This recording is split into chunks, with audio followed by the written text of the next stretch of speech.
Gagal dalam tugas terakhirnya. Seorang pembunuh bayaran wanita bernama Kate menyadari jika dia sekarat karena racun di dalam tubuhnya. Hanya memiliki waktu kurang dari sehari. Kate harus mencari siapa dalang di balik kejadian ini. Mampukah dia menuntaskan balas dendam ini sebelum ajal menjemput?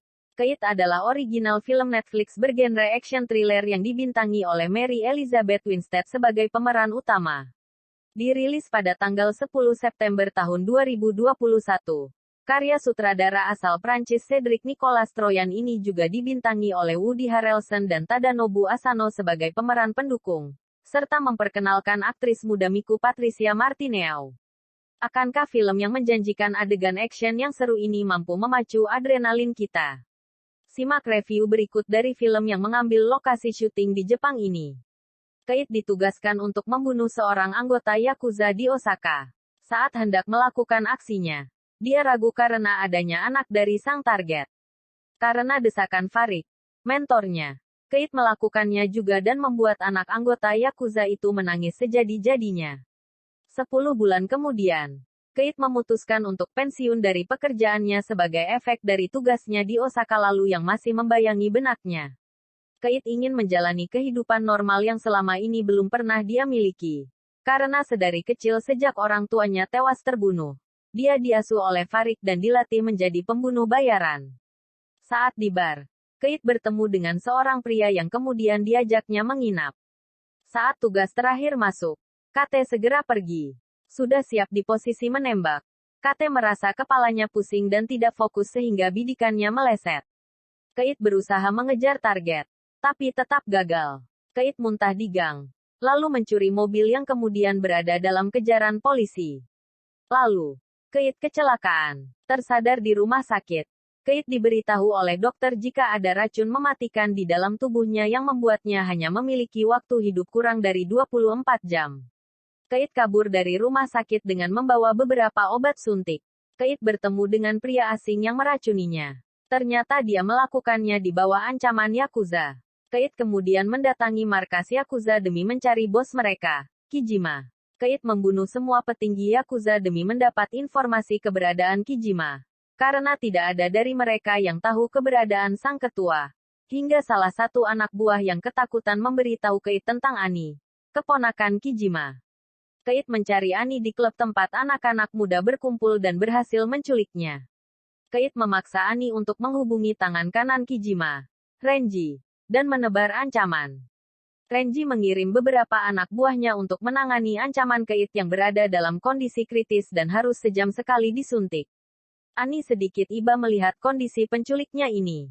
Anak buah Renji bukanlah tandingan Kate yang berhasil menumpas mereka semua sekaligus menyelamatkan Ani dari rencana pengkhianatan Renji. Ani kemudian bersedia membantu Kate menyelesaikan balas dendamnya. Mereka mendatangi Jojima dan berjibaku untuk mengalahkannya. Dari ponsel Jojima, mereka berhasil mengetahui lokasi Renji. Menghadang di tengah jalan, mobil Renji dibombardir tembakan senapan Kate. Renji bilang jika Kijima berada di sekitar keluarganya. Ani tahu tempat yang dimaksud dan mengantar Kate ke sana.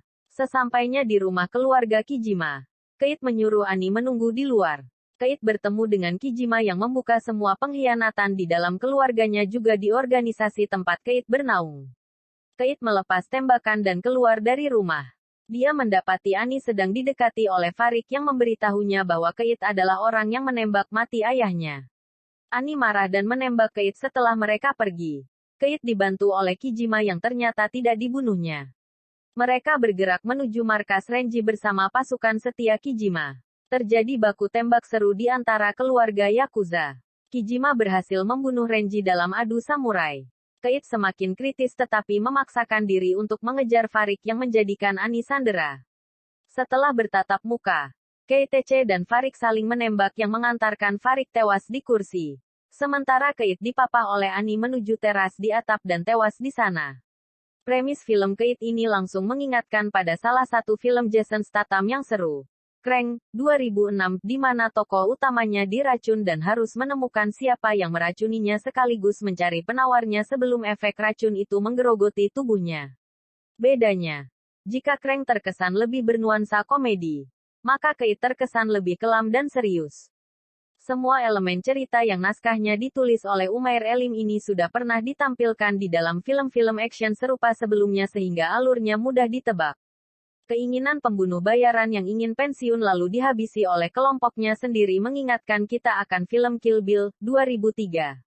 Meski masih dalam pencarian tentang siapa dalang di balik ini semua, cerita akan bermuara ke sana juga.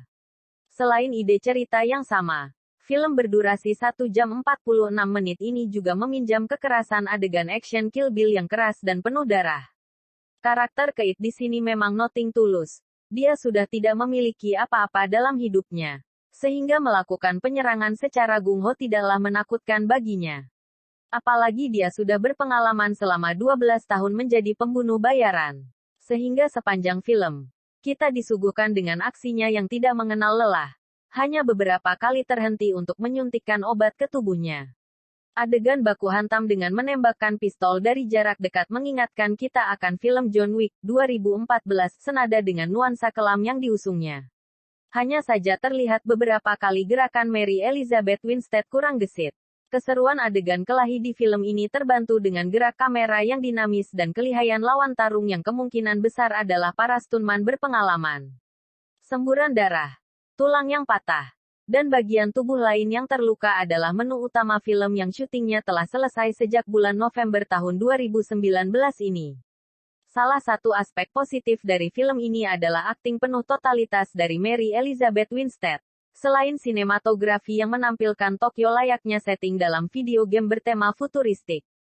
Dari awal film hingga ke akhir, dia membawakan karakter pembunuh yang tangguh dan gigih ini dengan baik. Terutama penampilan fisiknya yang penuh luka. Beberapa kali kita dibuatnya merasa iba saat reaksi racun di tubuhnya mulai kambuh. Keith beberapa kali muntah, pingsan, bahkan giginya tanggal karena kuatnya racun tersebut. Tapi dendam harus terbalaskan yang membuat dia kuat menghadapi semua musuh yang menghadang langkahnya. Apalagi dia hanya memiliki waktu yang sedikit untuk mengakhiri semua ini. Sejak berperan sebagai The Huntress dalam Bird of Prey, 2020, sepertinya Mary Elizabeth Winstead belum puas berperan di dalam film action. Bahkan di film Keith ini, dosis kekerasannya ditambah.